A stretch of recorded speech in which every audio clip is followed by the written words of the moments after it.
Verse 9, the Lord, this is the third chapter, 2 Peter. The Lord is not slack concerning his promise, as some men count slackness. He's long-suffering to us, word, not willing that any should perish, but all should come to repentance. But the day of the Lord will come as a thief in the night, in which the heavens shall pass away with a great noise. The elements shall melt with fervent heat. The earth also and the works that are therein shall be burned up. Seeing then that all these things shall be dissolved, what manner of persons ought you to be in all holy conversation and godliness, looking for and hasting, speeding, to the coming of the Lord our God, wherein the heavens being on fire shall be dissolved, and the elements shall melt with fervent heat. Nevertheless we, according to his promise, look for a new heaven and a new earth, wherein dwelleth righteousness. Wherefore, beloved, seeing that ye look for such things, this explains why we preach this word. Wherefore, beloved, seeing that ye look or anticipate such things, be diligent that you may be found of him in peace, without spot and blameless. A noted television evangelist this past few months gave a shocking warning to the United States. Respected man, and you know him, and he's a friend of mine, and I trust that God speaks to him, and he's warning America that there's coming a catastrophe that's going to cost the lives of multitudes and change the way we live forever.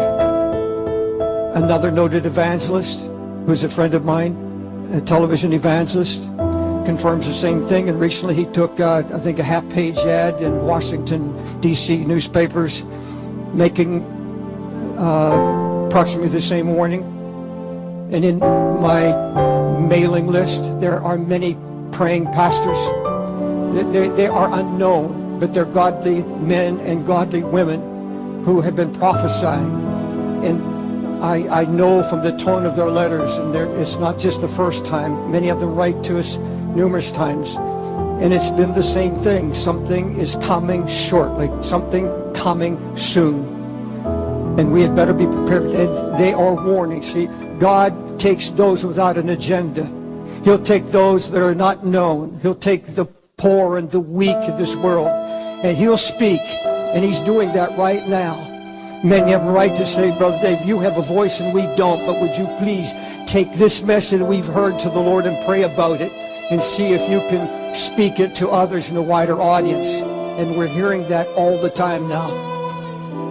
Repeatedly, and the newscast that I listen to on radio, and this is well known, some of the well-known commentators, news commentators and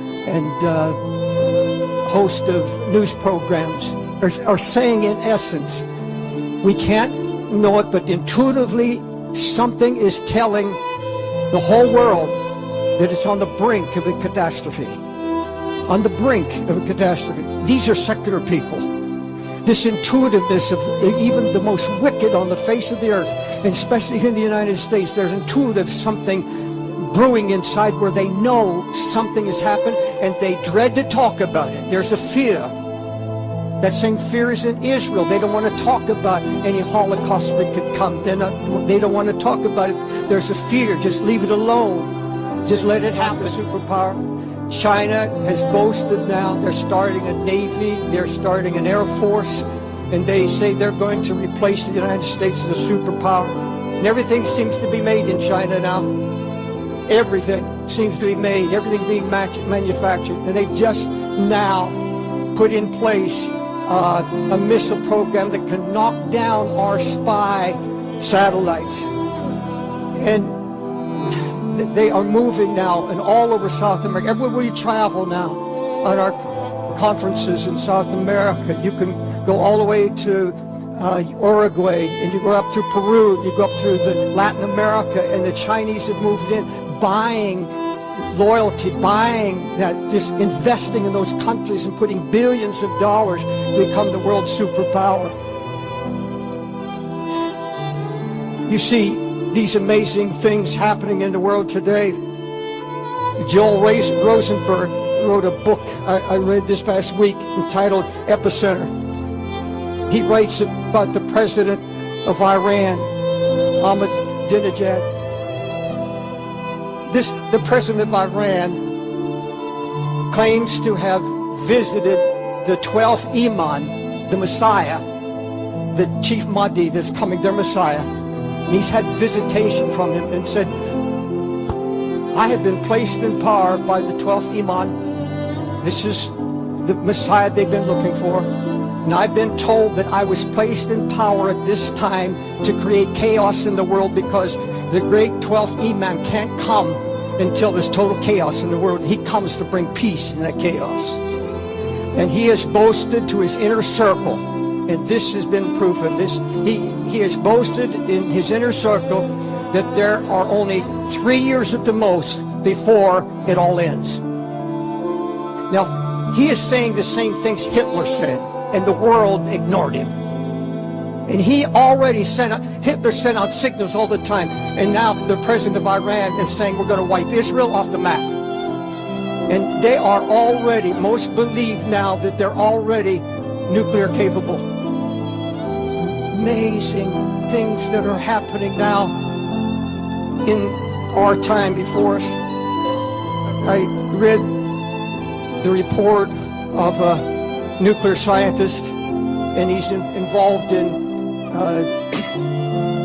the security forces of the United States and Homeland Security. And this is what he said. He said if all they have to do is bring in through Mexico a 10 kilotron nuclear bomb could be brought in a small vehicle. And if they could explode that over in Washington, D.C., 300,000 would die. A simple bomb in New York City, 500,000 people would die at the epicenter. This is a leading expert.